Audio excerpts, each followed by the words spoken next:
Bismillahirrohmanirrohim. Assalamualaikum warahmatullahi wabarakatuh. Halo, selamat pagi anak-anak hebat.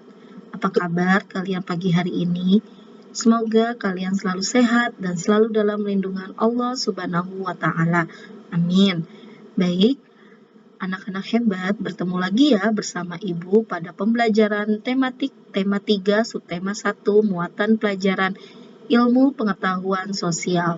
Alhamdulillah kita sudah masuk pada tema 3.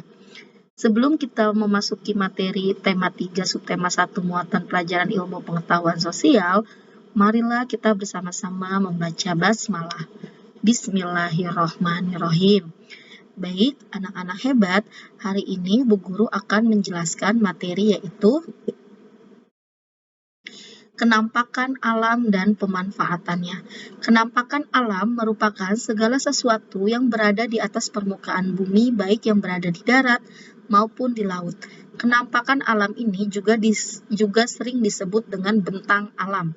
Kenampakan ini timbul akibat adanya peristiwa-peristiwa alam yang terjadi di atas permukaan bumi. Nah, berikut ini kenampakan alam. Yang pertama ada dataran rendah. Dataran rendah adalah permukaan bumi dengan ketinggian 0 sampai 200 meter di atas permukaan laut. Suhu udara di daerah ini stabil, tidak terlalu panas dan dingin. Lahan pada dataran rendah dimanfaatkan untuk berbagai keperluan seperti pertanian, perkebunan, peternakan, perumahan, perindustrian, dan pusat perdagangan. Hasil pertanian di dataran rendah yaitu padi, tebu, karet, dan kelapa sawit. Sedangkan hasil peternakan di dataran rendah yaitu ayam, kambing, ikan air tawar, dan lain sebagainya. Mata pencaharian penduduk yang tinggal di dataran rendah sebagai petani, peternak, dan pegawai perusahaan. Daerah dataran rendah dapat ditemukan di daerah Cianjur, Surakarta, dan Semarang. Selanjutnya, yang kedua yaitu dataran tinggi. Dataran tinggi adalah permukaan bumi yang ketinggiannya lebih dari 200 meter di atas permukaan laut. Dataran tinggi disebut juga pelatu atau plato. Dataran tinggi ini juga dapat terbentuk dari bekas-bekas sisa letusan gunung berapi. Dataran tinggi terdapat di daerah pegunungan.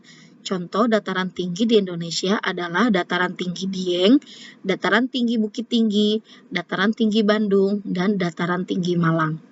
Banyak objek wisata yang berada di dataran tinggi sehingga banyak dibangun tempat-tempat peristirahatan karena dataran tinggi memiliki udara yang bersih, sejuk, dan segar.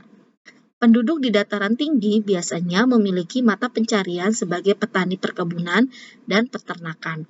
Dataran tinggi sangat cocok dimanfaatkan sebagai lahan perkebunan yaitu perkebunan teh, sayuran, buah, kina, kopi.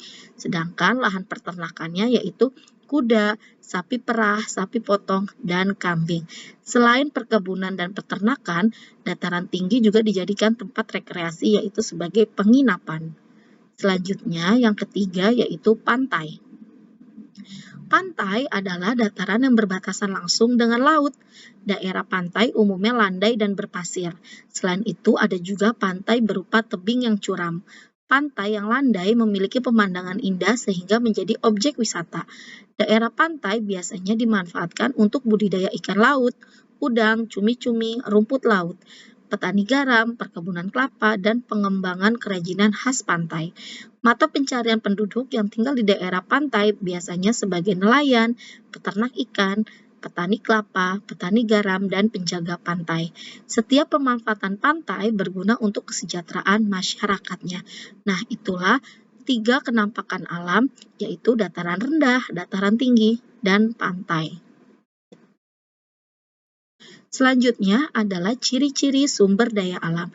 Salah satu contoh sumber daya alam adalah tanaman. Tanaman ada yang tumbuh di dataran tinggi dan ada yang tumbuh dengan baik di dataran rendah. Berikut ini perbedaan tanaman yang tumbuh di dataran rendah dan di dataran tinggi.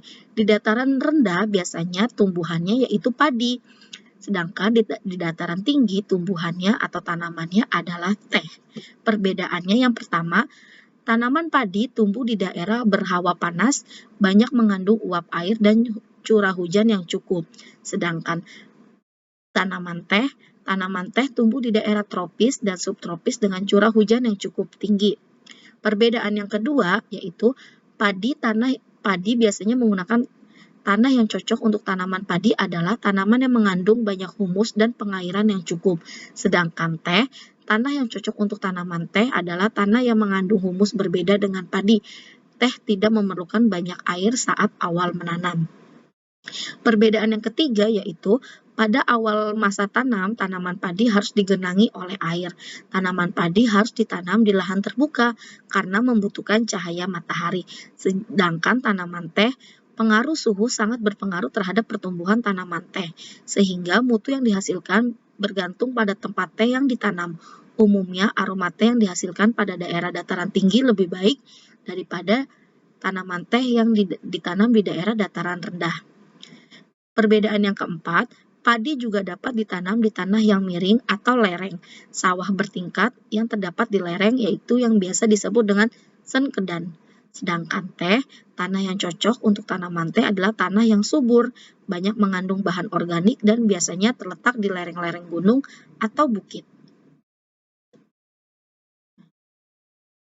Di dalam surat Luqman ayat 10, Allah Subhanahu wa taala berfirman, "Dia menciptakan langit tanpa tiang yang kamu melihatnya dan Dia meletakkan gunung-gunung di permukaan bumi supaya bumi itu tidak menggoyangkanmu dan memperkembangbiakan pada segala macam jenis binatang dan kami turunkan air hujan dari langit lalu kami tumbuhkan padanya segala macam tumbuhan-tumbuhan yang baik."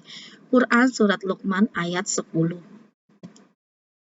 Alhamdulillah, materi pembelajaran tema 3 subtema 1 muatan pelajaran ilmu pengetahuan sosial sudah selesai ya nak. Terima kasih kalian sudah menyimak video pembelajaran hari ini sampai dengan selesai. Bu Guru akhiri, Assalamualaikum warahmatullahi wabarakatuh.